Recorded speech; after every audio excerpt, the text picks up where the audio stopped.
জামালপুরে দিন দিন জনপ্রিয় হয়ে উঠছে বিদেশি ফল প্যাশন, আনারকলি বা ট্যাঙ্ক ফলের চাষ। স্বাদ ও পুষ্টিগুণে ভরপুর এই ফলের ভালো ফলন ও বাজারে চাহিদা থাকায় আগ্রহ বাড়ছে কৃষকের। বিভিন্ন পরামর্শ দিয়ে সহায়তা করছে কৃষি বিভাগ। মোত্তাসিম বিল্লার তথ্যচিত্রে ডেস্ক রিপোর্ট।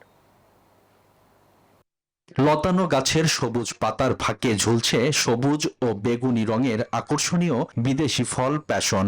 বিদেশি ফল হিসেবে পরিচিত হলেও এখন বাণিজ্যিকভাবে এই ফল উৎপাদন হচ্ছে জামালপুরে। আর সফলতা দেখিয়ে সাড়া ফেলেছেন মেলান্দহ উপজেলার মালিকাডাঙ্গা গ্রামের তরুণ উদ্যোক্তা নোমান মাহমুদ। তিনি জানান, প্রথমে পরীক্ষামূলকভাবে সফলতার পর 1 বিঘা জমিতে বাণিজ্যিকভাবে এই ফল চাষ করেছেন। চারা লাগানোর 1 বছর পর থেকে ফল আসা শুরু হয়। সারা বছর ফল সংগ্রহ করা যায়, শুধুমাত্র জৈব সার ব্যবহার করলেই চলে। তুলনামূলক খরচ ও রোগবালাই কম। প্রতি কেজি বিক্রি হচ্ছে 400 থেকে 500 টাকায়। প্রতি সপ্তাহে সর্বোচ্চ বার বিকাশ পেমেন্টে 50 জন হবেন পেমেন্ট চ্যাম্পিয়ন। জিতে নিন টিভি সহ আকর্ষণীয় সব প্রাইজ। আসলে বিভিন্ন বিদেশি ফল নিয়ে আমি গবেষণা করি এবং আমার যে মাতৃবাগান আছে, মাতৃবাগানে মূলত ট্রায়াল দেই। তো তারই সুবাদে আমি আনারকলি নিয়ে খুব গবেষণা করার একটা সিদ্ধান্ত নেই।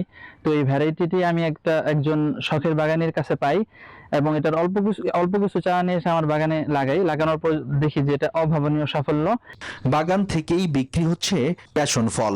সুন্দর, সুস্বাদু ও পুষ্টিগুণ সমৃদ্ধ ফলের বাগান দেখতে ভিড় করেন দূর দূরান্তের মানুষ। পাশাপাশি প্যাশন ফলের চারাও কিনে নিয়ে যান অনেকে। হঠাৎ করে আমি নোমান বাগান আসছি, এসে দেখি এই ফলটা।